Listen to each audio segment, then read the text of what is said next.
¿Qué tal amigos? ¿Cómo están? Espero que muy bien. Aquí estamos muy contentos de saludarlos y de darles la bienvenida a un programa más de esta octava temporada de entrevistas, temporada que hemos denominado como la temporada dorada por estar celebrando nuestro segundo aniversario, pero también por estar rindiendo homenaje a personalidades de distintos ámbitos con trayectorias por demás sólidas, reconocidas y destacadas. Y bueno, hoy no es la excepción. Ya tuvimos en esta temporada al violonchelista Carlos Prieto, al geólogo, investigador emérito Fernando Ortega, a César Costa, a la astrónoma Silvia Torres Peinbert y al fotógrafo Pedro Meyer. Y bueno, hoy tenemos un gran invitado. Saludamos, como es nuestra costumbre, buenas noches, buenas tardes, buenos días, dependiendo de la hora en que nos estén viendo o escuchando. Estamos transmitiendo a través de Facebook Live, de YouTube y de LinkedIn. Recuerden suscribirse al canal de YouTube, youtube.com/C/entrevistas Omar. Y bueno, escríbanos, mándenos sus comentarios, saludos, preguntas, recomendaciones. La idea, como decimos siempre, es tener una conversación con nuestros invitados, pero también con ustedes. Y bueno, recordarles también que este es un programa, primero que nada, para pasarla bien, para pasar un buen rato, conocer a nuestros invitados, aprender de lo que nos vienen a platicar y, ¿por qué no, como decimos siempre, reflexionar en torno a ello? Como les decía, hoy tenemos un programa de lujo, un invitado también de lujo. Vamos a reflexionar mucho y bueno, vamos a hablar de muchos temas, vamos a hablar de biología, de ecología, de biodiversidad, de cambio climático, de la UNAM, de educación superior, de investigación, de docencia, de estaciones biológicas y de muchas cosas más. Y quiero dar la más cordial bienvenida al doctor José Sarucán. Doctor, ¿cómo está? Bien, señor Tobar, con gusto de estar en su programa. Gracias por el espacio y la oportunidad de charlar con usted y con todos los televidentes. Sí, muchísimas gracias. Sabemos que pues tiene por ahí varias actividades, anda por ahí en el museo Sumaya, en un evento, así que le agradecemos muchísimo. No, Quiero, quiero empezar pues con un tema que usted ha tratado muchísimo. Por ahí usted dice que pues este problema es todavía mayor al cambio climático y que el cambio climático por ahí a veces pues le quita protagonismo, pero usted lo cataloga como pues prácticamente el problema más importante que tenemos actualmente y es la pérdida de la biodiversidad. Platíquenos un poquito de esto y por qué lo considera pues mayor incluso al cambio climático. déjeme acotar lo que Ajá, yo coincido con lo que está diciendo, pero déjeme acotarlo. sí, sí, Tanto el problema del calentamiento de la atmósfera, el cambio climático, uh-huh, como la pérdida de la biodiversidad son los dos grandes problemas ambientales del planeta, ok, globales. uh-huh, Yo creo que y estoy hablando aquí más con la idea de nuestro país, que para México los dos son importantes. México tiene que hacer esfuerzos muy grandes en la parte de cortar emisiones, hacer que se usen más fuentes de energía renovable, uh-huh, que no tienen emisiones, etcétera. De, no quiero que se entienda mi comentario que voy a hacer claro, como un desmerecimiento de la atención que debe tener la cuestión del calentamiento de la atmósfera por las emisiones de gases de invernadero, de ok, ninguna manera. Pero en el caso de nuestro país, que si uno lo ve, Omar, desde las emisiones acumuladas desde 1880 y pico, ok, en que se empezó a usar, por, para empezar, carbón y luego ya inmediatamente después otros petrolíferos. uh-huh, Esas emisiones acumuladas, el país que tiene la mayor contribución por mucho es Estados Unidos. sí, claro, No confundamos esto con la cuestión de qué emisiones están haciendo ahorita China o la India. uh, Son muchas, pero son de unos cuantos años para acá, claro, para 5 o acá, 10 años quizá. Lo otro lleva una historia muy larga y sí, consecuentemente un efecto muy largo para el planeta y claro, no hay país que se le acerque. el siguiente contribuyente, en realidad son 24 o 25 contribuyentes, es la Comunidad Europea. Ah, mire, todos juntos. Todos juntos. Y muy atrás después quedan ya otros países. Entre los 10 o 15 mayores contribuyentes no estamos en esa lista. Ok. Pero luego no apareció. Brasil es el último que aparece en ese grupo, y desde luego es un país latinoamericano muy parecido al nuestro. Ok. Habiendo dicho eso, debo decir que el cambio climático es un asunto de tipo global. ¿Sí? Lo mismo contamina un auto en San Francisco, California, que un auto en Bangkok, en Tailandia. El mismo coche, los mismos motores producen pues, prácticamente la misma contaminación por la generación de CO2 y por otros gases también. Y eso va a dar a este bien común que tenemos, que es la atmósfera. Por cierto, una atmósfera que existe ahí por virtud de los ecosistemas que generan oxígeno. Ese es uno de los servicios de ahí viene. enormes. Bueno, habiendo dicho eso, la solución de este grave problema del cambio climático va a tener que venir con dos cosas. Uno, con tecnologías muy importantes que se deben desarrollar y que habría que adaptar y usar para México, pero también con la reducción de las emisiones de esos países grandes. Ok. Y con la ayuda y yo diría casi el resarcir ese gran pecado de emisión, de alguna manera en los países que están sufriendo esto muy fuertemente, que son países tropicales, pobres, con una población muy marginada, de manera que ellos puedan acceder a las tecnologías y a los controles, a las formas de vida que requiere una adaptación al cambio climático, a las altas temperaturas o a las grandes precipitaciones y cosas de este tipo. Okay. Ahí México tiene muy poco que aportar para eso. No tenemos un cuerpo académico grande de investigación en cambio climático, ni tenemos las tecnologías para hacer investigación. Recordemos que Mario Molina, nuestro gran químico, premio Nobel, cuando se fue a Estados Unidos, tuvo que adoptar la ciudadanía americana para poder tener acceso a la información y algunas de las herramientas de adquisición de información. Esto quiere decir que no tenemos manera de hacer eso, tiene que venir de esos países y ellos lo tienen que hacer de tal manera que sea accesible a todo el mundo y que todos sepamos bien cómo cambiar esta situación para cada uno de nuestros países.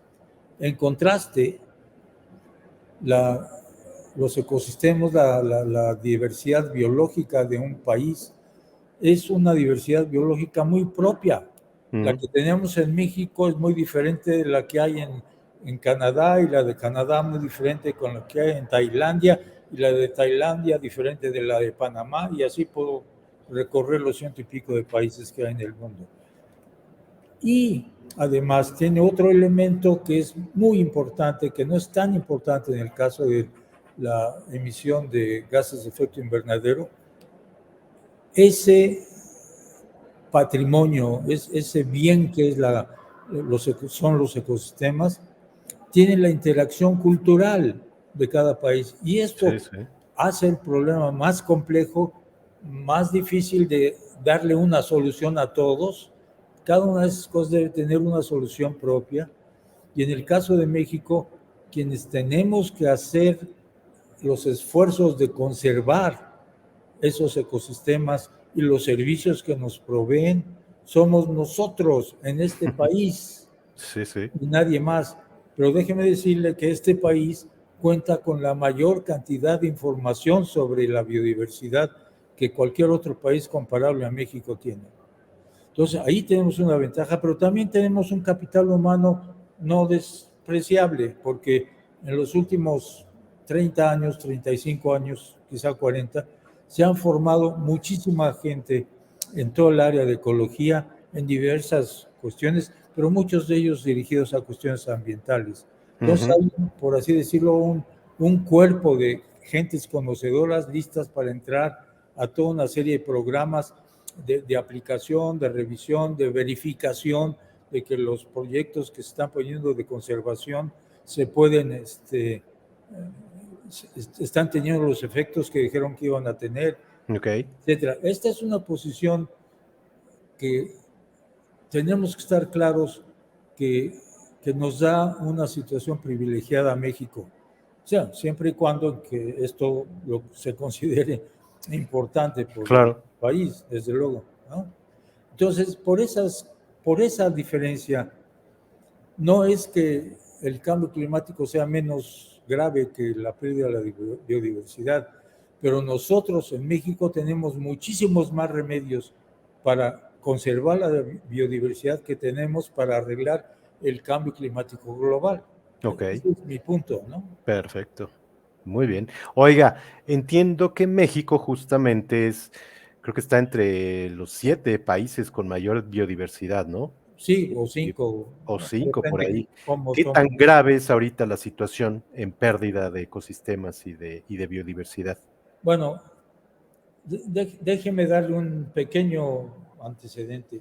Los ecosistemas, los bosques, las selvas, los bosques de pino, los bosques de encino, sí, esas comunidades arbóreas, manglares, etcétera, están ahí porque son comunidades, alguien casi diría organismos, es decir, todo ese conjunto, que están adaptados a las condiciones ambientales, de climas, de suelos, de precipitación, etcétera, de regímenes pluviales y demás. Pero no son nada más los árboles, es todo un contingente de fauna que es propia de ahí, que está imbricada en el ecosistema y que está íntimamente interactuando. Le voy a dar un ejemplo de qué pasa cuando algunos de esos elementos se pierden o una buena cantidad de esos elementos se pierden. Sí. Yo no sé a qué edad usted viajó por primera vez a zonas como Acapulco, como Taxco, como la costa del Pacífico, en auto. No sé si se acuerda que era imposible ir más de 50 o 60 kilómetros sin que el parabrisas se cubriera de insectos. De insectos, sí, cierto. Que había que pararse, limpiar. Porque no se veía. Sí. Ahora, ¿cuántas veces tenemos el parabrisas? Eso significa una pérdida de insectos de una cantidad enorme que básicamente es por un problema del uso de plaguicidas, fundamentalmente, pero también por la perturbación de los ecosistemas de los cuales pueden estar. ¿Quiénes son los más importantes consumidores de insectos de la cadena alimenticia? Aves. No hay insectos, dentro de poco va a haber una caída en el número de aves y de murciélagos insectívoros y de reptiles insectívoros. ¿Se da cuenta de la vida tan grande que hay en la cadena que hay, ¿no? Que sí tiene que ver que perturbemos una parte del ecosistema, porque si hay cambios, estos tienen un efecto como de dominó, pues, como se dice, que es muy importante. Y el otro ejemplo muy claro, que lo vivimos, lo hemos sufrido y todavía no salimos de esta situación, es la pandemia de COVID-19. Cuando los ecosistemas se destruyen o se fragmentan, empieza a haber un cambio muy fuerte en la composición faunística de esos ecosistemas. Los primeros que se van, se pierden porque necesitan espacios muy grandes para sobrevivir en poblaciones, son los depredadores tope, generalmente felinos o algunos otros cánidos que pueden estar en estos sistemas. Estos, y lo que sigue es que las presas de las que se alimentaban, que en su mayoría son herbívoros, empiezan a devorar toda la vegetación que tenían o la comida y hacen un cambio muy fuerte en la composición de vegetales, y esto genera una pérdida de otros elementos faunísticos, que todo ese proceso acaba en que hay una sobreabundancia de un grupo de animales, los roedores, hay muchos que están ahí, y que son los vehículos preferidos por los patógenos que nos afectan a la especie humana. Ok, mire. Entonces, Ni más ni menos. especie de día de campo para estos cuates, ¿no? Para los patógenos. Y se reproducen en grandes cantidades, y cuando esos roedores tienen algún tipo de contacto, o algunos otros animales tienen un tipo de contacto con las poblaciones que están cerca y pegados a los pedazos de selva o de bosque, empieza a haber un efecto de contagio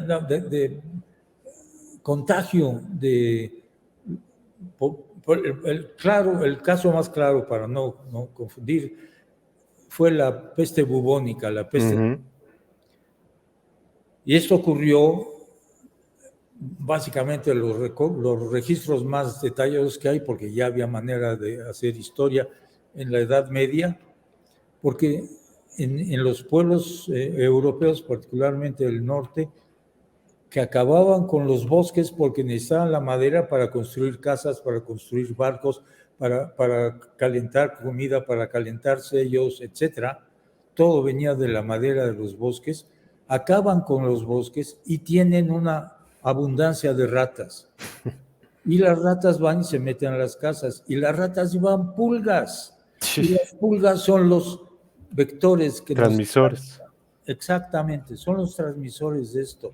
Fíjese. Esto es un modelo que pongo que se repite de diversas maneras en casi todos los casos de epidemias que ha habido, desde luego desde que hubo esos registros en la Edad Media, pero hasta varios miles de años antes. Hay ya datos que verifican que la bacteria que produce la peste bubónica, Yersinia pestis, estaba ya presente ahí, porque han analizado con las fenomenales técnicas que hay de estudios de DNA, de los dientes, por ejemplo, de cadáveres fosilizados, la presencia de Yersinia pestis, es decir, de gente que murió de peste bubónica.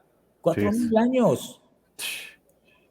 Esto desafortunadamente no es del suficiente conocimiento de la gente para que se dé cuenta que estas cuestiones están en el planeta, son parte del planeta. Cuando le damos patadas a ese sistema, perdonando la expresión, pues ocurren este tipo de reacciones. Claro. Por eso la importancia, además de que estos ecosistemas, señor Tobar, producen una serie de servicios.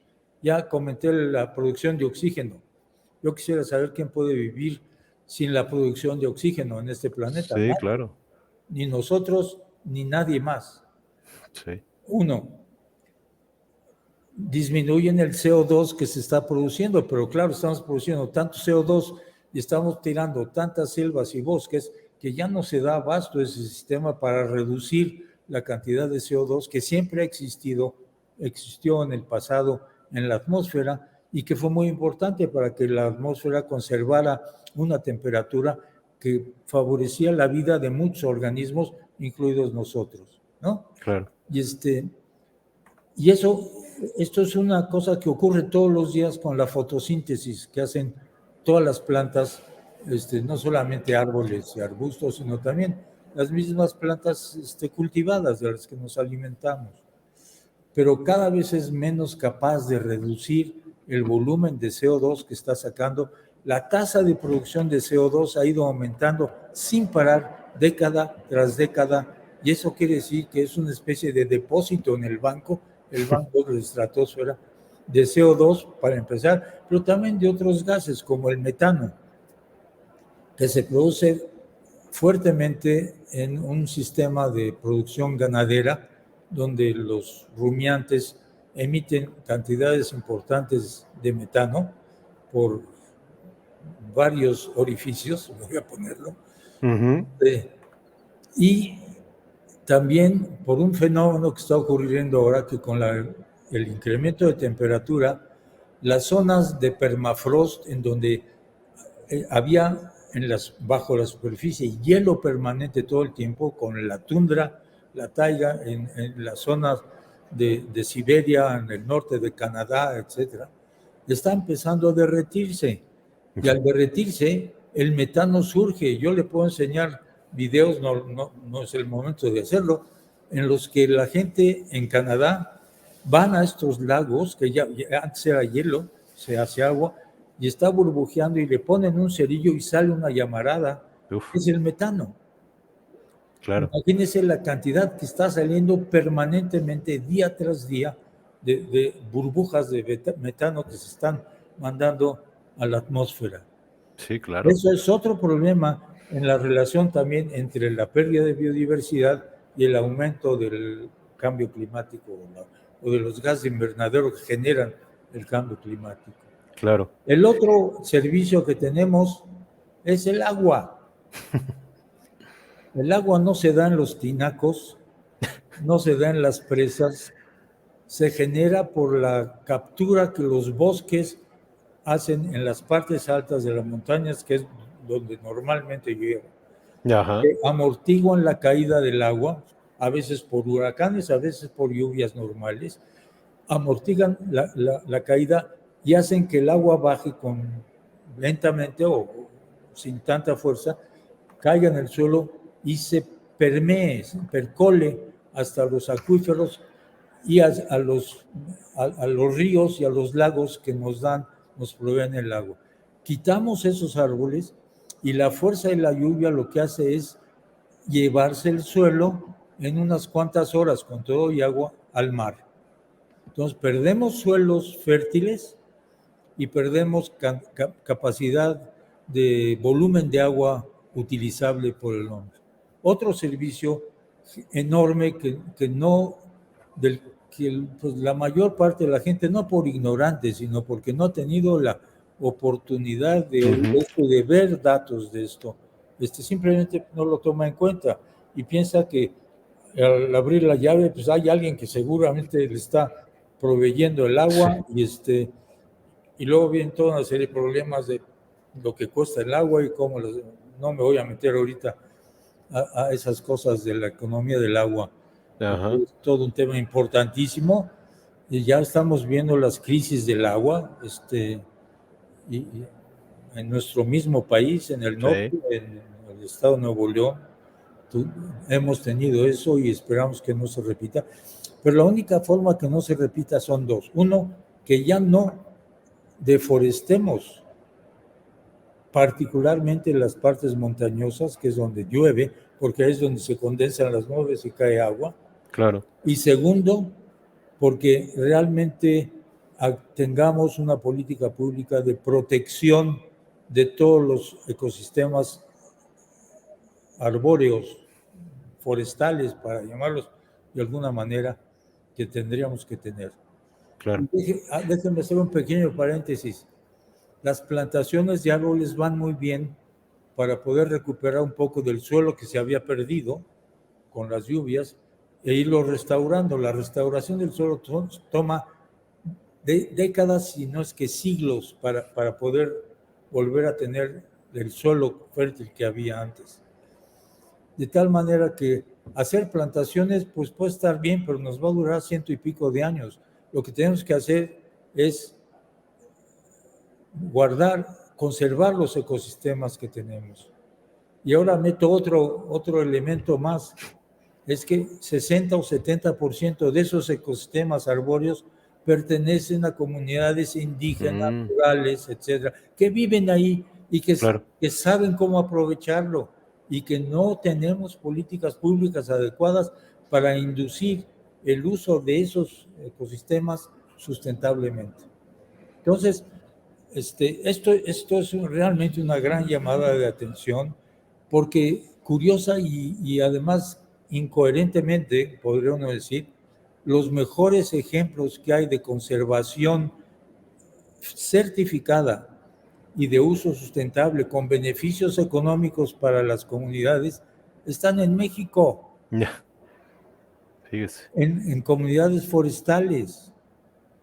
México es el país que tiene el mayor número de certificaciones de extracción sustentable de bosques. No Canadá, no Nadie más. Islandia o Noruega, pero son unas cuantas, 10, 15, quizá un poco más. ¿Por qué no hacemos eso en la mayor cantidad posible de estas comunidades, ayudando? Porque eso se ha hecho básicamente, en muchos casos, un poco a contrapelo de los gobiernos, porque ponen una cantidad de trabas como si fueran una fábrica de coches, cosa Sí. que no son, y que deben cumplir los mismos requisitos que estas grandes empresas, cosa que no pueden hacer. Es decir, no hay una política que desde el principio estimule, ayude y en casos importantes hasta ayude a financiar el desarrollo de estas cosas. Yo le recomiendo, no lo va a poder hacer ahorita en la duración del programa, pero cuando vaya a Oaxaca, Ajá. ocasión, a esa bellísima ciudad, se tome una mañana para ir por el camino que va a la Sierra de Juárez. Ok. Es camino a Guelatao. Ajá. Y se pare en el ejido de Ixtlán de Juárez. Ok. Y pida que le enseñen la fábrica de madera, bueno, el aserradero, pero ya la fábrica de muebles. Ok. Que esa comunidad ha generado, muebles que se venden fuera de México a empresas como IKEA, Ok. que no compra muebles hechos con madera que no esté certificada. ¿Y por qué no los usamos en México para que todas las dependencias públicas tengan muebles de madera hechos por ellos? Claro. Por ejemplo, ¿no? Claro. O que el gobierno federal compre todo bueno, no es todo lo que se puede hacer, pero la mayor parte de su amoblado de madera de esas empresas. Claro. Porque tienen todo, certificación de la corta de madera, aserraderos, secadores italianos con los que secan la madera perfectamente. Tienen un taller de diseño de muebles para poder tener muebles interesantes para vender. ¡Caray! ¿Por Sí, qué no claro. lo podemos hacer? ¿Por qué no podemos estimular? Y esto es un ejemplo, y voy a tratar de mandarle un Ajá. libro que publicamos en Conavio hace como 15 años, 12 años, una cosa así, que se llama 100 casos de éxito en el uso del patrimonio natural de México. Ok. Y son 100 casos narrados por cada comunidad o por cada grupo que hizo esto. Y además de eso hay pesquerías de langosta, pesquerías de algunos otros animales, cuidados de zonas de pesca que están manejadas con toda precaución por comunidades, Ok. producción de palma de chate para vender a Estados Unidos. Es verdaderamente se lo voy a poner de esta manera. Si queremos ayudar a salir de la marginación económica y social a gran parte de la población rural de México, tiene que ser con la ayuda a que ellos, no creo que en todos casos se pueda, pero que en la mayor número posible de estos casos puedan hacer estas cosas, conservar su ecosistema, vivir en ellos, producir un bien para toda la nación, porque están conservando la diversidad de México, y Claro. además tener recursos para vivir más dignamente y más independientemente, Claro. que es una cosa bastante Sí. importante. Claro. Y hacerlos, voy a usar una palabra que para algunos va a sonar como grosería, pero hacerlos empresarios de sus Claro. propias bienes, de sus propios recursos. Claro. Esto es, yo creo que el reto que tenemos en México. Me parece que es importante hacer notar este punto porque tenemos una gran biodiversidad, tenemos comunidades que han vivido ahí desde hace, bueno, ellos no, pero que vienen de siglos Claro, de tradición, que saben cómo manejar estas cosas. Lo que no tienen son políticas públicas que los ayuden a usar estas cosas, estos bienes sustentablemente porque saben cómo hacerlo. claro. Y pues mucho de la salida de esto es volver los agricultores en tierras en que no hay buenos suelos para agricultura, condiciones Claro. que son muy pendientes o etcétera. No hemos aprendido y esto va, pues se origina desde la conquista, en que llegaron gente de otro país europeo, se encontraron con una diversidad biológica que en su vida habían visto. No entendían que era No entendí. diversidad biológica, desde luego, no había ni siquiera el concepto. Claro, Era un mundo biológico totalmente diferente al que tenían. Y lo que trataron fue de adaptar las situaciones de varias partes de nuestro país a lo que ellos conocían. En algunos momentos, en algunas situaciones, eso pudo resultar y hubo una agricultura razonablemente productiva y sustentable y de largo plazo, pero en muchos otros no. sí, Yo claro. creo que nosotros ya no tenemos que repetir esas mismas cosas porque tenemos toda la información requerida para poder hacer bien ese trabajo. Claro. Y ahorita que usted mencionaba este tema de cuando uno iba viajando a Acapulco y este tema de los insectos y lo que ocasiona esa pérdida de insectos, creo que como individuos nos ha faltado eso, Claro, conectar los puntos, creo que nos ha faltado darnos cuenta que un punto lleva a otro y ese punto lleva a otro más y de ahí se desarrolla pues todo el problema, ¿no? Creo que no nos damos cuenta de lo que usted ha mencionado en muchos foros, de que prácticamente todo lo que consumimos pues viene de lo natural y claro, además que de que es producido, viene de lo natural, es origen natural, también se tiene que transportar. Entonces, creo que para tener un consumo responsable, deberíamos ir conectando estos puntos para ser conscientes de la manera en que consumimos, ¿no? claro, y promover más la venta de manzanas de delicias, Sí, Chihuahua, sí. y Productores locales, ¿no? claro, y en vez de manzanas que vienen de otros países, yo no quiero generar ningún conflicto internacional aquí, pero que han viajado cientos o miles de kilómetros más bien, ya sea Sí, por mar o por aire, para poder llegar acá. En su mayoría, en mi opinión personal, de lo que están en muchos supermercados, son esas frutas que tienen un sellito mm, ovalado, sí, son absolutamente insípidas. Se sí, ven lindos, ¿no? Unas cosas de sí. ese tamaño, Para foto. pero no para la boca, no para el Sí, gusto. sí Y es cierto. tenemos, no todas, porque hay frutas que no se producen en México, pero para una gran mayoría de esas frutas tenemos los equivalentes mexicanos que no estoy usando sentimientos chauvinistas aquí o de Patrioteros. tipo, pero que son mucho más ricos. Los duraznos mexicanos Sí, maduros no tienen comparación con las cosas que se venden en los supermercados, lo mismo las ciruelas rojas y además toda la fruta mexicana que es absolutamente deliciosa. Y para ese producto yo hablaría de otro punto que es muy importante, pero quizá no hay que meternos, es que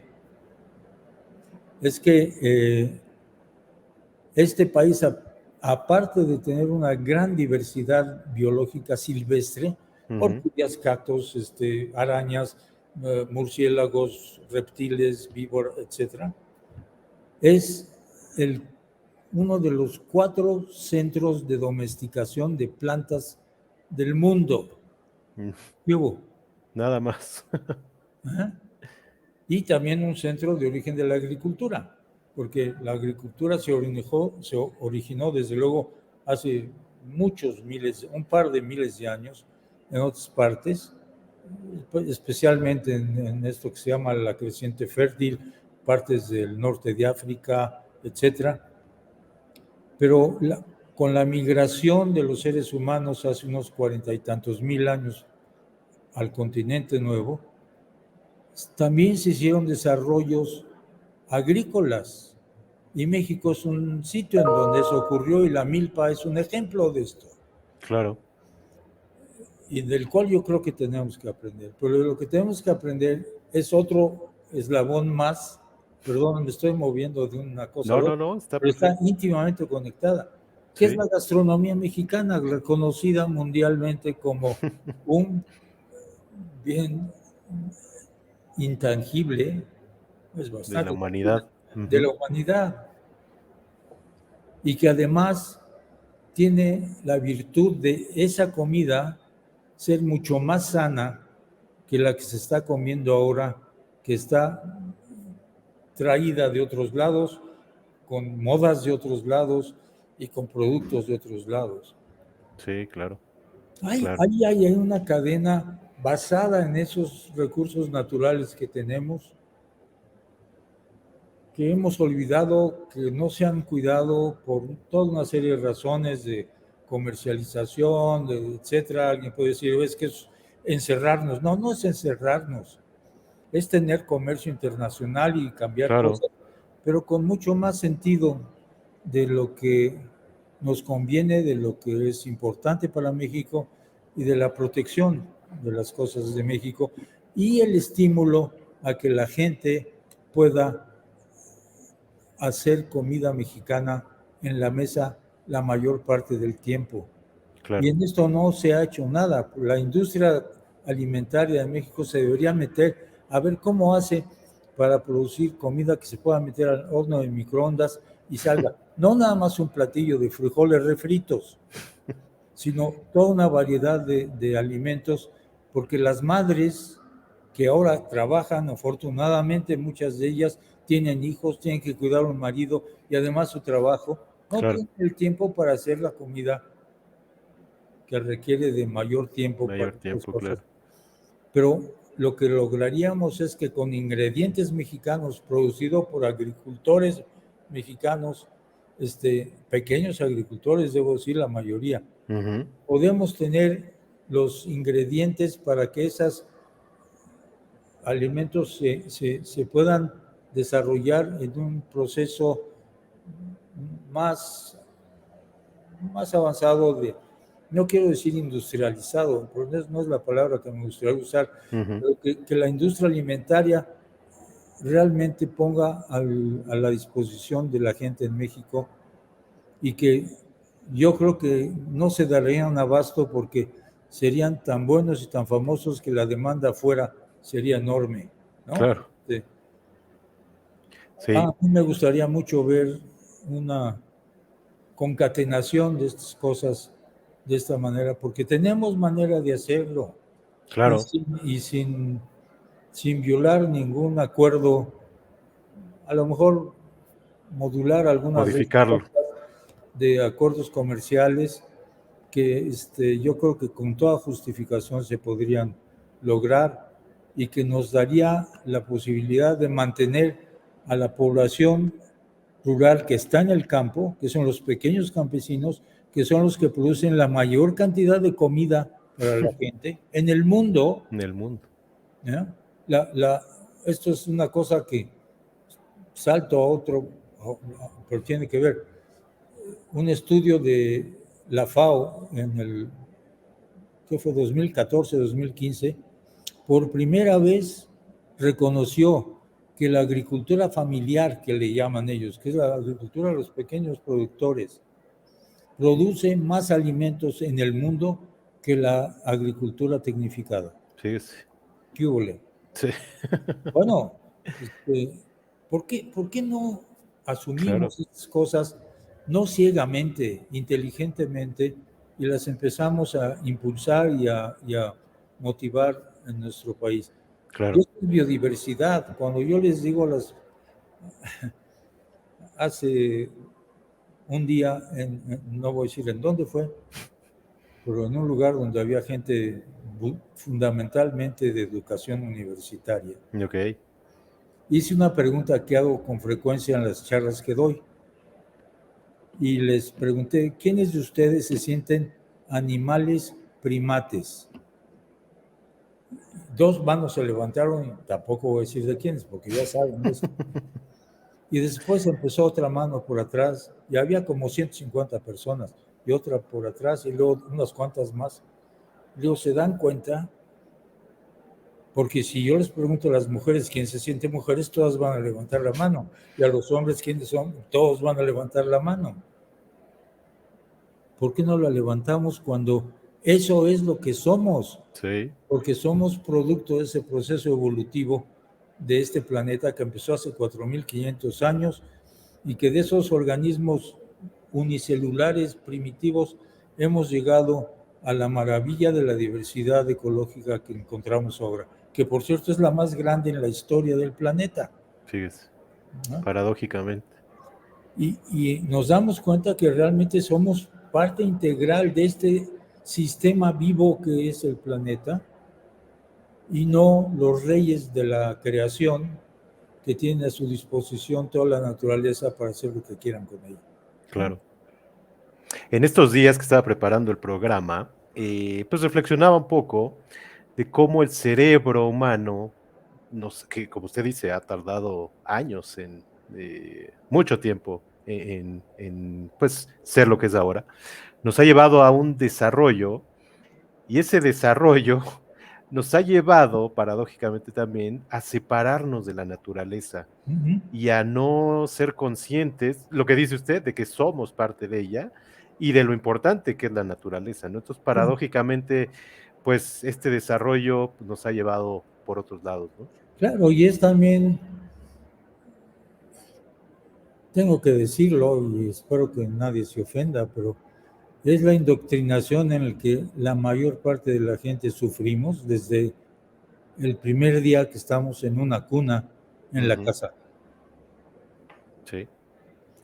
Y eso no es fácil de Erradicar, quitar de cambiar. para que la gente piense de otra manera. Claro. Pero aún así, pensando en que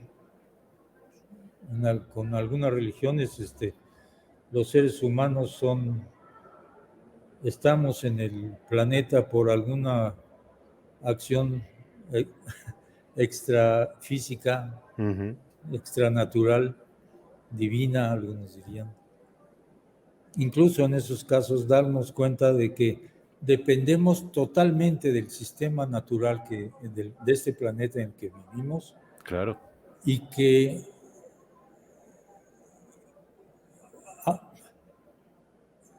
esa dependencia no la vamos a arreglar con ninguna tecnología, por lo menos no en los siguientes pares de siglos o siglo y pico, porque estamos totalmente inmersos en ello. Comemos, como usted dijo, biodiversidad todos los días y cambiar a comer otra cosa o generar la biodiversidad que se requiere para 8,000 y pico de millones de habitantes, no lo veo a la vuelta de la esquina. Tenemos que vivir en este planeta con esas condiciones y con esas limitantes. Y lo que hemos hecho es ignorar esas limitaciones, esos cercos que la física y la biología y la química ponen para que este planeta funcione como ha funcionado por muchísimo tiempo sin perturbación. Claro. Esto es algo que hay que aprender y que hay que interiorizar realmente. Totalmente. Adecuadamente. Sí, hay que sensibilizar y justo es uno de los motivos para tenerlo aquí. Yo los invito, hay mucho material en YouTube de sus pláticas, justamente, de muchos temas, pero pues todos desembocan a muchos de los temas que ha tocado aquí. Yo quiero pasar rápidamente a otros de los temas. Muchas gracias por toda esta cátedra que nos dio. Yo le quiero mostrar una bandera para ver, para que me diga qué le recuerda. No traigo mi escudito de Armenia y México aquí, pero es la bandera armenia. Exacto. Platíquenos, ¿qué importancia tiene Armenia para usted? Bueno, tiene la importancia de que mis padres nacieron allá, Ujú, mi padre propiamente en Armenia, que ahora es un pedazo que tiene capturado Georgia, sí, y mi madre de familia armenia en Turquía, ujú, en Estambul. Y como tal, pues sufrió el genocidio de los que aquí, turcos hacia los sí, armenios. que también se olvida mucho, ¿no? Este genocidio. Absolutamente. Afortunadamente el Senado mexicano hizo una expresión de reconocer el genocidio de los armenios a manos de los otomanes, Casi 2 millones, ¿no? o más de 1,5 millones, yo no sé, Sí, esas cifras siempre son muy resbaladizas, sí, exacto. este, pero además de que no era la primera vez que ocurría, había habido un acoso a los armenios porque pues tenían la mayor parte del comercio de las empresas, etcétera. Y esto pues para reponer el Imperio Otomano que ya se había perdido un tiempo antes, pues llevó a esta cosa del nacionalismo de los turcos primero que nadie y acabaron no nada más con los armenios en Armenia, sino también los griegos en Europa, etcétera. El Imperio Otomano, que fue enorme y en muchos casos espléndido, Ujú. empezó a desmoronarse. Y ese desmoronamiento llevó a que un grupo de ellos, llamados los jóvenes Los turcos, jóvenes turcos. este, pues hicieran un movimiento nacionalista, pero fundamentalmente racista, no muy lejos de lo que pasó en Alemania unos Exacto. años después. Sí, Y pues mataron por muchos medios, algunos directamente, otros llevándolos a morir en el desierto de Siria, sin comida, sin nada. Y bueno, mi madre pasó por ahí, se escapó sí, por azares del destino, del buen destino, sí. y regresó a, a Ankara, la capital de Turquía, Ujú. y ahí pues las cosas empezaron a calmar, hubo una reacción internacional fuerte contra esto. Yo creo que los que provocaron esto se dieron cuenta que había que bajarle y entonces pudieron seguir haciendo su vida. En esas circunstancias, mi padre, el menor de una familia de 11, Sí. yo creo que su familia pensó en que era conveniente donar a, al menor, que se veía muy inteligente, según decían, donarlo a la iglesia. Fíjese. ¿Qué decir? ¿Qué quería decir eso? No los dan para que lo tomaran como adoptivo, sino que fuera al seminario de los padres mejitaristas Ok, católicos en San Lázaro, en Venecia, ok. y, y ahí se educara y bueno, esperanzadamente pues, se volviera cura Ujú. y tuviera esto como profesión. Él estuvo ahí como 9 años, de los 8 como hasta los 17 o 18, y en ese momento, desde luego, acumuló una educación extraordinaria para ese tiempo. Sí, claro. Era experto en 8 lenguas, Wow. experto calígrafo en árabe, que no es pequeña cosa. No es cosa Y, menor. y bueno, se dio cuenta que esa no era la ruta que debería tomar, lo dijo así, acabó su educación en una escuela también armenia y de ahí se regresó a su pueblo. En medio de todas las cosas de la Revolución Rusa, tuvo el mal tino, le voy a llamar, de liarse con los llamados rusos blancos, Ok. con lo cual acabó en la cárcel. al triunfo de la revolución bolchevique. De ahí se escapó de alguna manera con muchos problemas, y el único país que tenía más o menos cerca en donde las cosas, donde había armenios y donde las cosas ya se habían calmado, era Turquía, curiosamente. Fíjese. Se fue para Turquía, ahí hizo contacto con varias gentes, conoció a mi madre Ahí la conoció.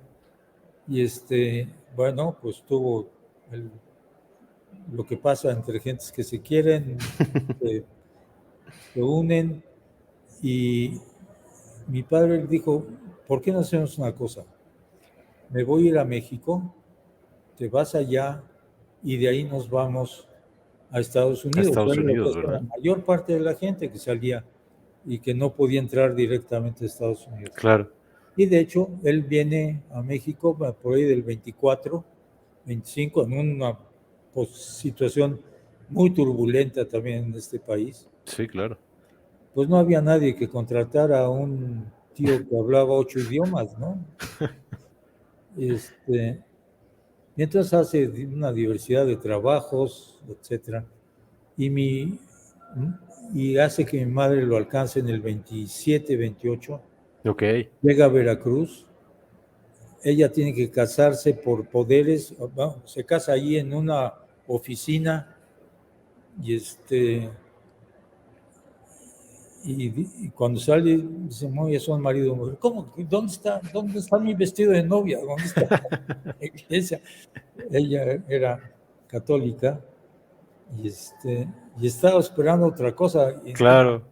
mi padre le debe haber explicado que era necesario que se casara para poder entrar a México con alguien que ya era residente de México. Claro. Cuando lo entienden, llegan a México, a la Ciudad de México, se van a vivir a Correo Mayor un tiempo. Que entiendo que en la calle de Mesones había Mesones había mucha gente, y Correo mucha gente de Mayor, Armenia, ¿verdad? bueno, de Armenia y de muchos países del cercano Oriente, griegos, etcétera, ¿no? que estaban ahí. Yo estoy acabo de encontrar el número de la calle donde vivían, voy a ir a sacarle una foto. No he podido porque es imposible pasar por ahí con la cantidad de gente que hay y los vendedores y todo esto. Pero estuvieron ahí y después de unos años se fueron a la colonia de los doctores, en las casas del Buen Tono. Esto lo he contado varias veces. Sí. Y esas casas del Buen Tono, que está ahí una en medio, Sí. eran un sitio ideal para crecer como niño, porque era una especie como de muralla, con casas que tenían 2 pisos, y adentro de esto había 4 cuadras de casas de un piso. Y calles, porque se podía entrar con coches, pero esto ya estaba cerrado, no se podía hacer. Se dieron cuenta que era un atraco meter coches prácticamente a la entrada de las casas de las otras personas. Claro. Entonces se prohibió el uso de coches. Había un gran tinaco en medio de todas esas 4 cuadras, que era el que surtía agua, con una gran visión, porque no había tinacos.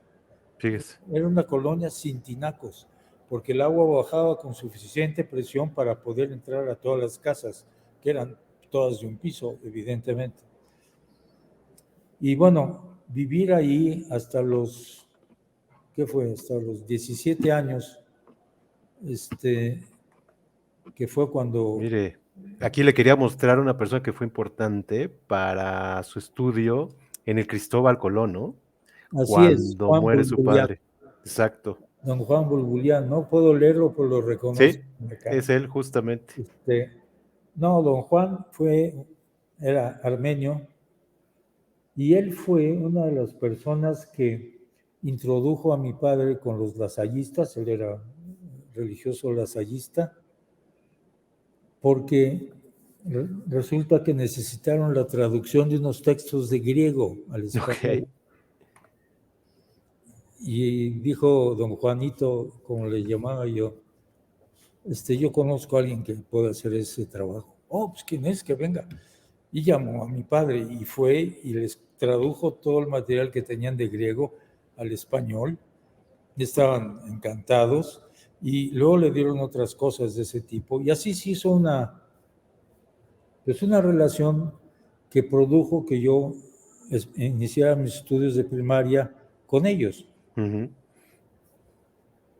En el primer año de primaria, cuando yo tenía 8 años, 7 y pico, 8, muere mi padre.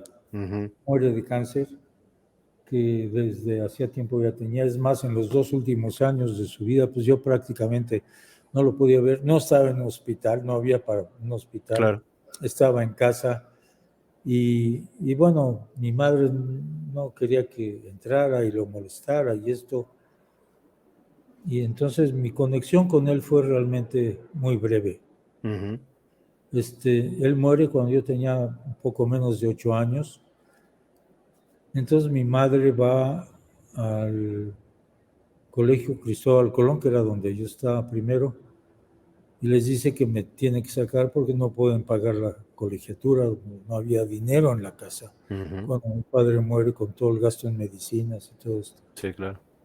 Y le dijeron, usted no se preocupa de él, nosotros nos hacemos cargo de la educación de él. Y así fue. La primaria y la secundaria y la preparatoria. Claro, a medida que yo crecía, yo hacía cosas, fui vigilante de los autobuses que llevaban a los alumnos, trabajaba de ayudante en el laboratorio de química, justo con Juan Burbulián, que era médico, y así era una forma de, pues, modestamente, muy modestamente retribuir lo que ellos estaban haciendo para mi educación. Claro. Pues gratuitamente, ¿no? Claro. Y así acabé en la prepa del Cristóbal Colón. Eran los tiempos en que las preparatorias eran de 2 años, nada más. Yo hice la preparatoria de químico, pues no sé, porque me llamó la atención, pero en realidad, quien me plantó la semilla del interés en la biología fue un profesor marista. Mira, aquí la secundaria. Creo que es él, pero no estoy seguro. No lo puedo reconocer. Me da la impresión que, no sé, puede ser. Arturo Carrillo, ¿no? Antonio Carrillo, precisamente. Él tenía una virtud, que era un espléndido expositor, y además de eso, en un tiempo en el que no había diapositivas, no había PowerPoints, de este tipo, dibujaba en el pizarrón sus clases de biología. Eran absolutamente una maravilla. A mí me daba grima que después de eso tenía que borrar. Que borrarlo. Pues eso hay que guardarlo, ¿no? Y él además dibujaba orquídeas, pero de dibujo científico prácticamente, de la que los otros hermanos colectaban, particularmente en Cuernavaca y en zonas cercanas. Varios de ellos eran naturalistas, eran botánicos o zoólogos, y tenían colecciones. Además, había un herbario de los lasallistas que a mí me tocó recibir como rector para que lo pusieran bien identificado en el Herbario Nacional de México. Y eso, pues, a ellos les dio gusto porque no tenían manera de mantener un herbario bien, pero particularmente que fuera consultable, porque lo podían tener por encerrado. ¿Y de qué servía eso? Claro. De esa manera estaba al uso público, y ahora está al uso público, bien mantenido, bien cuidado y bien curado, ¿no? Claro. Pero el señor Carrillo, como le llamamos, fue verdaderamente yo no hizo nada para llevarme al campo, nada, simplemente me plantó la semilla de la belleza de la biología. Claro. Y yo creo que eso fue lo que finalmente me decidió entrar a la biología. Yo tenía ganas de estudiar. Usted quería estudiar neurociencia, ¿verdad? Neurociencias. y eso no existía, por lo menos no en la UNAM. Claro. Yo creo que ya para esos tiempos a lo mejor el laboratorio del doctor Rosenblut en el CIMBESTAB ya estaba operando, pero era el CIMBESTAB, estaba hasta el Politécnico, la universidad la acababan, pues no hacía muchos años de inaugurar, era un lugar absolutamente soñado y yo quería entrar, ¿no? Oiga, estamos llegando a la hora. Yo le quiero robar 10 minutitos, nada más Adelante. para... y bueno, ahorita seguimos con ese tema que estaba tocando, pero también creo que los Boy Scouts fueron Sí, una señor. influencia importante, ¿no? Absolutamente. Esto fue una parte de mi formación enormemente constructiva para mí. En una familia en la que había dos mujeres, mi madre y mi hermana y yo, no tenía una posibilidad de tener interacción, claro, con los amigos ahí de la colonia, los doctores, pero no mucho más que eso, y eso era pues, como un juego de cuates, ¿no? Y mi entrada a los Scouts, que era un grupo manejado por los lasallistas, el grupo 6, que era famoso porque nos sentíamos los mejores, el mejor grupo de México. Y nos tenían mucho entre tirria y no sé qué. Y envidia. Y fueron años en los que yo aprendí dos cosas: a socializar muy cercanamente con amigos, a trabajar en equipo, a resolver problemas para los cuales no teníamos ahí las cosas listas, había que hacerlo. Claro. Me volví muy bueno haciendo plataformas para las tiendas arriba de los árboles. ¿En serio? En vez de estar en el suelo, y eso, bueno, causaba sensación. Eran como bancas, porque teníamos obviamente unos largueros en los cuales poníamos isle y era una hamaca, y ahí poníamos un sleeping, ahí dormíamos, particularmente en épocas muy calientes, era muy bueno, y además no había bichos, lo cual es muy bueno. Y a cocinar, y a saber cómo comprar comida, porque era para la patrulla, y la patrulla éramos 8 gentes o 7, y saber distribuirla de tal manera que todos comieran bien y todos comiéramos todos los días que íbamos a estar ahí. No, para mí fue una experiencia verdaderamente... Una formación, como usted bien dice, absolutamente que incomparable. posteriormente le sirvió, ¿no? Pues yo creo que sí en muchas cosas, porque aprendí mucho a estar en la naturaleza, cosa que me gustaba, y no era que yo supiera de las plantas y los árboles, porque no tenía ese conocimiento cuando era todavía scout, lo tomé mucho después. Claro. Pero era una vivencia de proximidad a la naturaleza, que yo creo que eso está en todos los seres humanos, pero que se pierde y no se desarrolla cuando la gente vive en ciudades, nace en ciudades, crece en ciudades, tiene hijos en ciudades, y empieza a haber un distanciamiento de esto, una enajenación del sistema natural, incluso al grado de que hay un síndrome de ausencia, de abstinencia de la naturaleza, ¿no?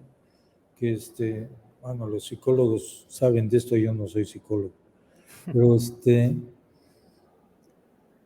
venimos de la naturaleza y estamos viviendo en un mundo muy artificial, lo cual, bueno, pues nadie quiere ir a vivir a las cavernas, pero yo creo que esa transición la deberíamos haber hecho a lo largo de quizá muchas décadas, quizá 60, 80 décadas, con un sentimiento mucho más claro de que estábamos yendo a poblaciones mayores, a ciudades mayores.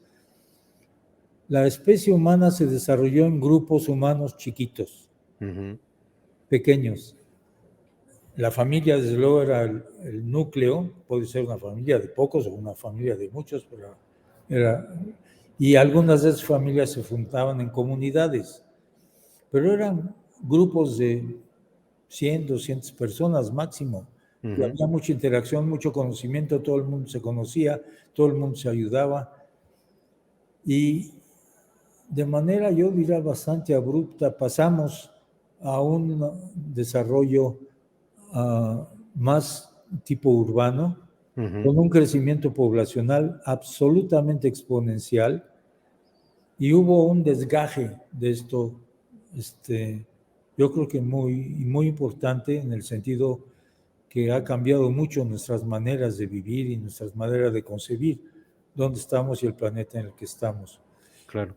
¿Eso se puede retraer? Yo creo que no vamos a mandar a la gente a vivir al campo cuando ha nacido en las ciudades y está en el... Pero ¿cuánta gente le gusta ir al campo? Les gusta ir a los bosques, a Salazar, a la Marquesa. Claro. Pues es una necesidad natural esto, Sí. y la olvidamos, ¿no? Y por eso la importancia de las áreas naturales protegidas que debemos tener y que tenemos en México, un muy buen sistema, pero con prácticamente no capital humano suficiente para manejarlas y para atender a las personas que van ahí. Claro. Oiga, rápidamente quería pasar, entra usted a la UNAM y tiene pues 3 maestros que lo marcan, ¿no? Aquí hay uno, Arturo Gómez Pompa, Así es, Arturo fue mi Faustino director de Miranda. tesis de licenciatura, el doctor Miranda fue mi profesor de botánica en la Facultad de Ciencias, un exilado de España, vino como refugiado cuando en el 39, y este otro individuo que tuve el enorme privilegio de tener una relación muy cercana con él, Efraín Hernández Xolocotzi, y algunos que conocen de apellidos y de las localidades sabrán inmediatamente que era tlaxcalteca. Él, su madre era maestra y su padre era agricultor. Se fueron a los Estados Unidos, se lo llevaron y se educó en la parte inicial allí e hizo la carrera de ingeniero agrónomo en Cornell, en la Universidad de Cornell, ni más ni menos. Ni más ni menos. Y bueno, después volvieron, o él quiso volver solo, esta parte no la tengo muy clara, y fue a Chapingo, a la Escuela Nacional de Agricultura, con unas ideas que no eran precisamente las más favorecidas en esos tiempos del desarrollo agrícola de gran producción y de grandes cosas. Y yo desearía tanto que sus ideas se hubieran metido, implementado al sistema de formación agrícola. Casi no hay gente, pues de mi edad o un poco menos, que no sepa del xolo, ¿no? Del maestro Xolocotzi. Él me enseñó el México profundo. Y esto es algo que le agradezco mucho. Profundamente. Oiga, y rápido, otro de los que influyó mucho en usted, déjeme, porque estamos ya sobre el tiempo y traía aquí varios temas, pero aquí es uno de ellos. Cuando hace su doctorado, ¿no? En esa universidad del norte de Gales. Exacto. Y que conoce ni más ni menos que a este personaje. A este señor que era John Harper, el gurú más grande, el tótem más grande en ecología de poblaciones de plantas. Yo fui ahí, él me recibió, y fui ahí más que nada inducido por Efraín Hernández Xolocotzi. Ah, mire. Que me dijo, a ver, lee estos trabajos a ver si te interesan. Porque había la posibilidad de que me admitieran en Harvard y con una plaza para poder pagar mis estudios. ¿Ah, sí? ¿verdad? Pero para hacer taxonomía. Ok. Un poco con la influencia de Arturo, que había estado ahí, de Arturo Gómez Pompa. Gómez Pompa. Y cuando se enteraron las gentes de Harvard que yo había escogido esa universidad chiquita, dijeron, pero ¿cómo es posible? ¿Cómo puedes comparar Harvard con una escuela tan con una universidad tan chiquita que tiene apenas 2,000 estudiantes, ¿no? Comparado con Harvard, y que tienes todo a la mano. Les dije, pues sí, pero ustedes no tienen a John Harper. Así que eso fue una de esas elecciones que uno tiene que tomar en el camino, particularmente afortunada, de veras particularmente afortunada. Este señor a mí me introdujo a toda un área nueva de pensamiento de la ecología de poblaciones con plantas, porque había ecología de poblaciones con animales. Debo decir que una de las varias publicaciones que salieron de mi trabajo de doctorado, que quise que él afirmara conmigo, es considerada por el Journal of Ecology, que es la revista inglesa de ecología más importante, que en el año 2000 hicieron una encuesta, o en el 2001 o algo así, al cambio del milenio, de cuáles habían sido, en la opinión de los lectores o los miembros de la Sociedad Ecológica de Inglaterra, los trabajos más influyentes del siglo. Ok. Uno de los 10 más importantes en ecología de poblaciones fue ese trabajo que hice con él. ¿En serio? ¿Sobre qué era? Era sobre cómo se mantienen las poblaciones de plantas en equilibrio y qué cosas las puede hacer o que crecer mucho o desaparecer. Ok. Es algo que pasa en la naturaleza, ¿no?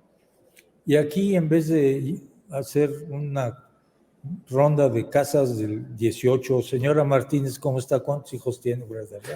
Señor Pérez, lo que hacía yo era identificar cada planta como individuo y ver lo que hacía, si florecía, cuántos frutos producía, qué pasaba con las semillas, cuántas germinaban y salían, porque tenía un metro cuadrado, 1 metro por 1 metro, okay, perfectamente conocido porque lo manejaba con un pantógrafo, no sé si sabes lo que es un pantógrafo, sí. Que se usan para pasar diferentes proporciones o de cosas muy grandes a chiquitas o de chiquitas a muy grandes. Y esa era toda mi herramienta sofisticada para hacer investigación. Bueno, y una mesa que me tuve que hacer para que el plano que tenía de cada lugar estuviera fijo en el mismo sitio. Esos sitios estaban marcados con unos postes donde ponía un triángulo de aluminio, de tal manera que iba siempre exactamente al mismo sitio a ver exactamente las mismas plantas. Y ese trabajo fue muy influyente en el desarrollo de la ecología de poblaciones de plantas. Y bueno, se hizo con la inspiración de John Harper, que me dio totalmente carta abierta para escoger los temas. Cuando le llevé la primera propuesta de tesis, me dijo, ¿cuál de las 3 tesis que tienes aquí quieres hacer? Pues es un montón. ¿En serio? Y finalmente escogí de ecología de poblaciones. Y fueron 4 años realmente académicamente gloriosos para mí, pero familiarmente también gloriosos porque fuimos mi esposa y los 2 hijos que tenemos. Fueron todos, ¿verdad? Familia, fuimos claro. Todos juntos con una beca de $400, perdón, 400 y un poco más, que no era nada grande. Afortunadamente vivíamos en una zona muy económicamente deprimida, que era el norte de Gales. Las cosas no eran tan caras. Claro. Y pudimos vivir sin ningún problema, siendo cuidadosos. Claro. Y los hijos vivieron encantados. Allí adquirieron su inglés. Mire. Y cosa que fue pues un claro, bono especial. Y que incluso no se querían regresar, ¿no? Que hubo ahí problemas para... Sí, iba eso. El profesor Harper me dijo, oye, José, ¿no te quieres quedar aquí en Bangor? Puedo conseguir una plaza. Y a mí me mandó atrás y dije, caray. Y le dije, no, le dije, a ver, déjeme pensarlo. Yo creo que no, John, porque he venido aquí para formarme y regresar a mi país, realmente hacer cambios. Lo que yo voy a hacer en Gran Bretaña, el trabajo que yo haga, va a ser bueno. Estoy en el mejor lugar para hacer estas cosas con gente como tú, pero va a ser una publicación más, un trabajo científico más, va a tener algún efecto, pero nada comparable al efecto que podría tener en la formación de nueva gente que no hay Claro. en México cuando regrese. Y se me quedó, me dijo, tienes toda la razón. Y bueno, eso, tuve la mala idea de comentarlo en la casa y hubo motín a bordo, porque los chicos no querían hacerlo. Mi esposa misma estaba con muchas ganas de poder quedarse, pero ella sabía a qué había ido yo 4 años antes ahí y no quiso alentar el motín de los hijos. Claro. Pero y no me arrepiento de haberlo hecho, de veras, no me arrepiento de haberlo hecho de ninguna manera. Yo creo que hice lo que debía haber hecho y a cumplir una tarea que me había propuesto, que era empezar a formar ecólogos ecólogos propiamente, Sí. porque había ecólogos en México, prácticamente no había ninguno formado como ecólogo. Arturo Gómez Pompa obviamente hacía cuestiones de ecología, pero venía de la No era como tal, ¿verdad? tenía una formación biogeográfica, taxonómica.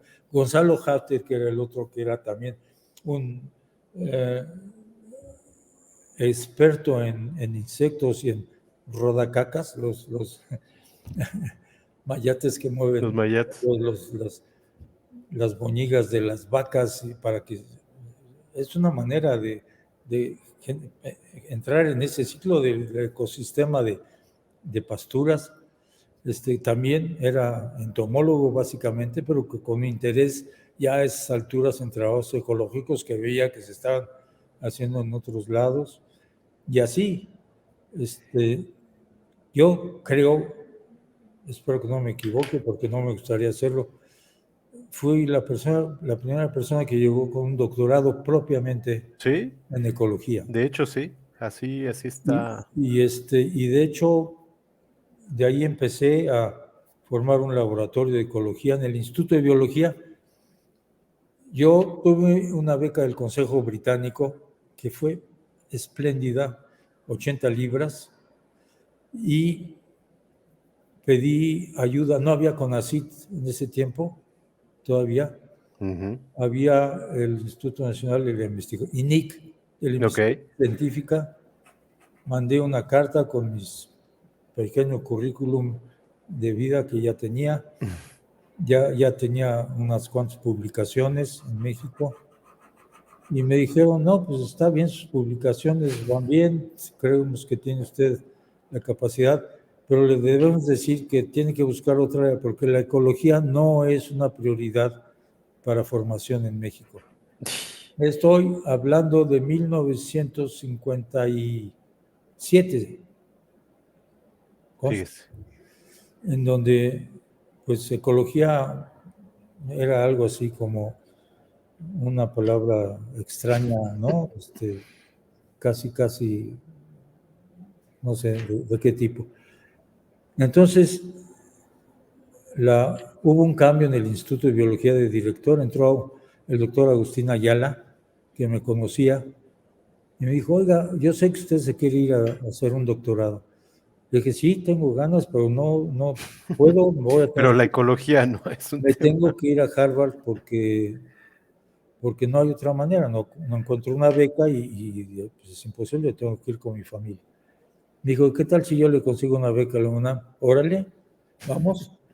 Y me propuso para una beca, la UNAM me becó, y con la beca de la UNAM y con la beca del Consejo Británico sumamos $415, una cosa así.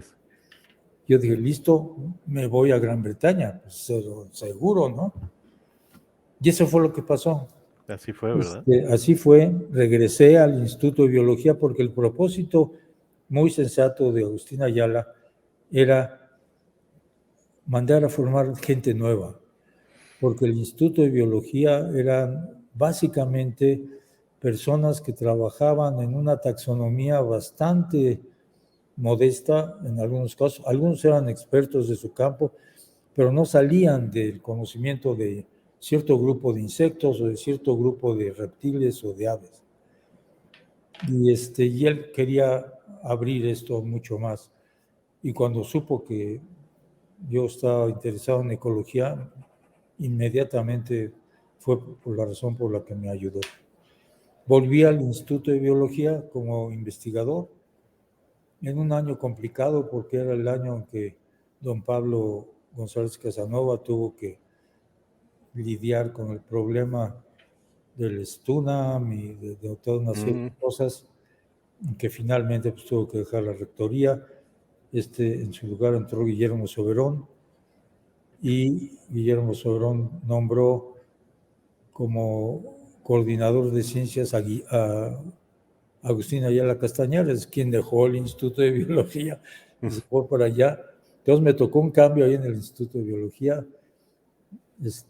Nosotros estábamos proponiendo a Arturo Gómez Pompa, justamente como director en la terna, y el grupo de bioquímica, biología celular, estaba proponiendo al doctor Ricardo Tapia, que era un tipo muy capaz, y el candidato de Agustín Ayala era un entomólogo que trabajaba con grillos. Ok. No en la grilla. No, supongo que no. Y lo quería tener ahí porque él quería sacar de ahí un grupo de biología marina y bueno, pues esto era una especie de quid pro quo, ¿no? Para hacer un centro de ciencias del mar que después se hizo, por cierto. Y entonces, pues, fue director Carlos Márquez, que era el entomólogo. Okay. Y tuvimos 6 años. Yo pude trabajar bien, me dediqué a juntar alumnos, empecé a dar un curso de ecología de poblaciones, que era la primera vez que se daba un curso de esa naturaleza en la Facultad de Ciencias. Tuve grupos muy interesados en esto. De hecho, de ahí empezaron algunos de los alumnos que luego pude ayudar a que acabaran de doctorarse. Y estaba convencido que lo que no podía hacer era formar yo doctores basados en mi conocimiento en una cosa tan amplia como la ecología. Que necesitábamos tener un grupo de gentes con diferentes enfoques animales, terrestres, marinos, de todo tipo para poder formar realmente gentes en ecología. Y eso fue lo que hice. Trabajaron conmigo en una cosa muy afortunada que empezó a tener la UNAM, que fueron las estaciones de campo, que usted las tenía en su lista. Sí. Tocamos en otra ocasión. Y que fueron laboratorios fenomenales, porque uno tenía ahí un lugar protegido hasta donde era humanamente posible. Me refiero a los tuxtlas, que fue muy complicado de mantener, en donde se podía ir repetidamente para poder hacer investigación, tener donde pernoctar, estar ahí varios días con digamos, en un lugar propio, seguro. Y esto para mí, tanto Chamela en el Pacífico como los Tuxtlas, fue donde primero empecé, pero luego también Chamela, llevé a cabo los proyectos de investigación donde se formaron estos alumnos en hacer investigación y después los mandé o los ayudé a irse, aquellos que querían, desde luego, a hacer doctorados en varias universidades en los mejores sitios posibles para que luego regresaran al instituto. Ya para ese tiempo, en el periodo del primer director después de Agustín Ayala, llegó a su término, no reeligieron a Carlos Márquez. yo me embrollé sin querer en el proceso de la sucesión de esto y acabé nombrado, es una historia que hay que contar de otra manera, acabé nombrado director del Instituto de Biología. De biología. Y eso me dio la oportunidad de luchar y lograr tener plazas y becas para la gente que primero se iba a estudiar y plazas a su regreso para que pudieran entrar, a lo mejor algunos de técnico porque no había más, pero Claro. había una plaza para el investigador, para subirlos a investigador. Esto fue muy afortunado, yo creo que yo he tenido mucha suerte en este sentido, que me permitió realmente hacer un proceso de primero formación conmigo, después de definir qué área les gustaba, buscar el mejor lugar, arreglar para que se fueran allá, tener la beca para que se fueran y luego tener la plaza para recogerlos.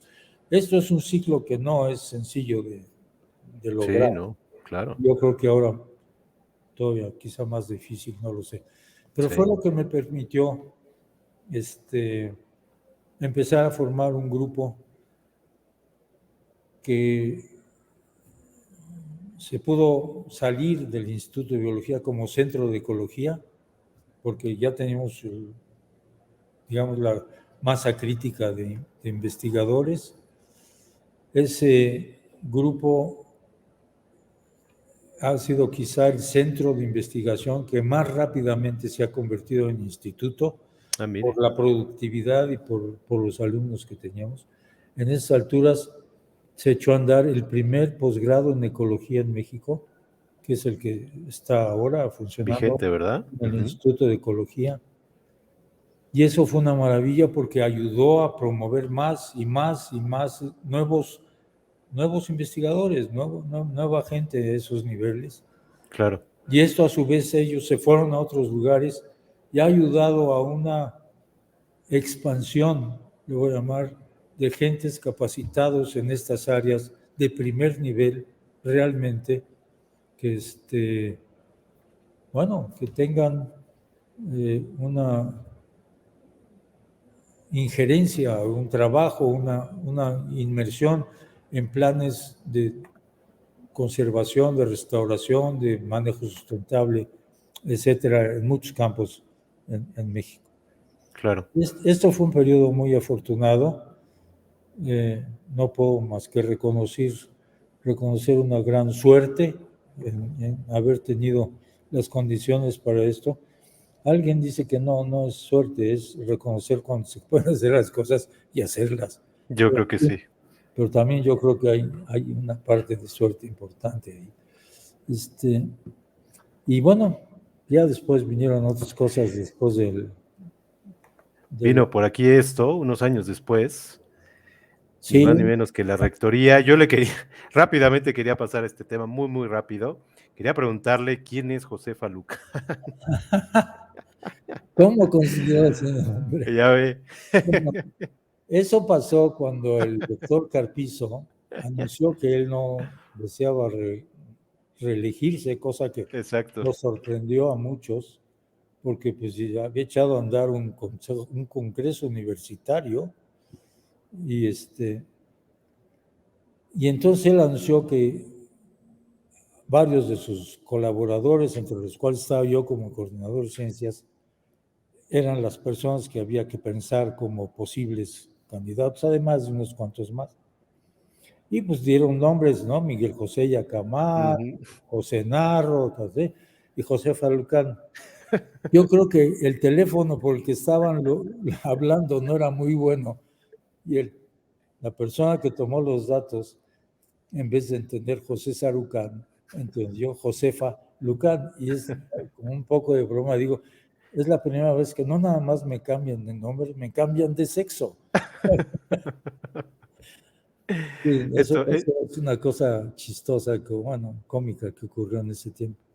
Sí. Curiosamente, usted narra en el libro de Desde el Sexto Piso que prácticamente ninguno de las posiciones que ocupó, salvo el segundo periodo de la rectoría, fue buscado. Fue buscado, ¿verdad? Así es. El segundo periodo, desde luego, lo busqué porque había muchas cosas que quería yo darle, no término, esas cosas nunca se acaban. Claro. Digo, una universidad no se acaba nunca, es permanente trabajo, permanente cambio, Evolución, ¿verdad? permanente innovación en una institución como esa. Sí, lo del Instituto de Biología vino de rebote porque nosotros sabíamos, porque una de las formas en que ocurrían las nominaciones es que si había un conflicto en la dependencia A entre dos grupos, salía un candidato de un grupo, un candidato del otro y alguien que era neutral, digamos. Y siempre al neutral lo nombraban para que fuera el director del lugar. Y yo dije, pucha, no, tenemos que evitar que eso ocurra. Y yo sugerí la participación de un botánico muy bueno que trabajaba en helechos, pero que se fue, hubo una emigración de investigadores de muchos campos a la UAM, Ok. ¿no? La UAM Sí, Iztapalapa, sí, sí. Xochimilco, etcétera, Azcapotzalco, que fueron a equipar de maestros estos, y esta persona se fue allá. Y yo dije, bueno, ¿por qué no lo invitamos? Él estuvo en el Instituto de Biología, conoce perfectamente el instituto, está en botánica, no ha estado inmiscuido en esta tráfaga que hemos tenido básicamente entre el departamento de botánica, o la mayor parte del departamento de botánica, y el departamento de zoología, que obviamente apoyaba a Carlos Márquez, y había el departamento de bioquímica, que de donde salió uno de los candidatos, que fue después, antes de que, es decir, al nombramiento previo de Carlos Márquez. Y en esa circunstancia ellos ya habían salido del instituto para formar el Centro de Fisiología Celular. Y o sea, todo ese grupo que hacía lo que yo llamo biología reductiva, no holística, Ok. ya no estaban ahí. Y entonces yo dije, vamos a invitar a Ramón Riva, que era el botánico, que está en la UAM, que ha estado lejos y que es una persona que es neutra en el asunto, para que participe. Y se había nombrado una persona del departamento de zoología y otra persona más también de zoología. Y yo no quise participar, yo dije, yo estoy todavía metido en esto, de formar gente. Claro. Alguien dijo, no, hay que mandarle al coordinador más nombres, porque si son nada más 3, a lo mejor para que el rector tenga más nombres posibles para hacer una terna, y de esa terna elegir. No, mete tu nombre, ya sabemos que no va a ser, pero mete tu nombre. Bueno, yo dije, sale, órale, vamos para asegurar esto. Y bueno, salió que desafortunadamente yo fui a convencer a Ramón Riva, que era un muy buen amigo, de que le entrara. Él, con cierta reticencia, al primero dijo, bueno, órale, le entro. Y después sale con que él no sale y yo salgo en la terna. Sí, sí, sí. Tuvo que hablar con él, ¿verdad? No, fui a hablar con él, fui a decir, oye, Ramón, pasó esto, perdón, esto no era mi propósito. Y bueno, espero que me creyó, yo creo que sí. Y bueno, de la terna, pues el rector me eligió a mí como nuevo director de biología, y de repente me encontré en esas. Y hay una anécdota que yo creo que ya no hay tiempo para eso, pero lo podemos contar quizá en Sí. otro momento. Yo le quería preguntar ya por último, ¿cuál considera que fue su principal logro como rector? Yo tengo aquí 3 que, uno, la academización de la universidad, 2, las bibliotecas y computación, y 3, la difusión cultural. Por ahí sería? Yo creo que sí, pero hay otro importante, y es que esos son ciertos y sí fueron algunos muy laboriosos. La creación de Universum fue un trabajo Claro. que en el primer periodo, Sí. que apenas se estaba acabando el último día de mi primer periodo, Periodo. y de hecho la toma de posesión o el anuncio de esto fue en una plataforma que había recién pintada. Todos nos quedamos pegosteados para pues anunciar que yo estaría en la siguiente, bueno, sería el rector que continuaba. Eso yo creo que fue muy importante porque es un museo que ha atraído muchísimos jóvenes, chicas y chicos, Sí, claro. ahí manejado, hecho primero por investigadores y profesores de la UNAM, totalmente, no el edificio, usamos el edificio que tenía CONACYT, que se le había construido, que lo abandonaron, se fueron cuando estaba Fausto Alzati como director del CONACYT, y yo dije, listo, maestro, ya no resolvieron el problema del edificio porque era un montón de dinero que no teníamos fácilmente. Claro. Y se adecuó perfectamente. Y lo usamos y con un espacio, porque eran espacios muy grandes, sin columnas, sin paredes de carga ni nada, y esto nos permitió hacer salas muy adecuadas para el asunto. Así que ese es uno, pero hay uno que yo creo que fue muy importante y fue el hecho de que a mí me importaba mucho el estado personal de los académicos, profesores, investigadores de la UNAM.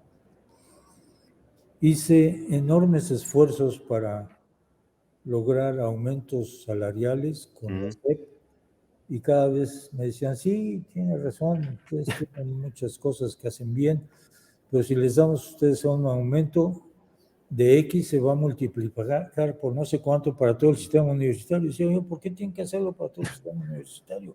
¿No? Si están de acuerdo con que nosotros tenemos razón, vean si los otros las tienen y háganlo. Si no, pues déjenos a nosotros. No hubo forma hasta que finalmente conseguimos unos recursos para esto, conseguimos el seguro de salud, seguro de gastos mayores de salud, que no era un ingreso directo al cheque, pero que salvó a muchos de gastos ruinosos por enfermedad de alguien en la familia, ¿no? Sí, Yo claro. creo que eso fue una cosa que fue muy importante y pienso que finalmente lo que sí conseguimos que fue recursos de aumento salarial y de las primas de desempeño del programa PRIDE, que también era un sobreaumento algo parecido a lo del Sistema Nacional de Investigadores. Yo creo que esos fueron alicientes muy importantes, que yo espero, porque creo que fue el caso, hicieron que la gente se sintiera reconocida. Claro. Después, desde luego no fue a todos parejo, fue con unas ciertas normas de logros y de producción y de todo esto que se hizo. Yo creo que eso fue muy importante. No, eso no se ve en edificios, no se ve en obras de ese tipo, pero si alguien como yo que hizo investigación todo el tiempo antes de llegar a ese sitio, a la rectoría, sé que eso es un aliciente muy importante para los académicos que viven de tiempo completo en la institución, ¿no? Claro. Doctor, pues muchas gracias por este espacio que ya le robamos tiempo y está usted ahí en ese evento. Yo nada más quería felicitarlo por su gran trayectoria, Gracias, qué como amable. investigación con este premio, el premio Tyler, que es importantísimo para el Sí, medio ambiente. es el reconocimiento más grande en asuntos ambientales. Ni más ni menos. ¿Qué pensaba cuando lo recibió? Que nunca pensé en que lo iba a recibir. Yo veía colegas muy queridos que habían tenido el premio y decía, chin, quien fuera como ellos. Y bueno, y lo tuve.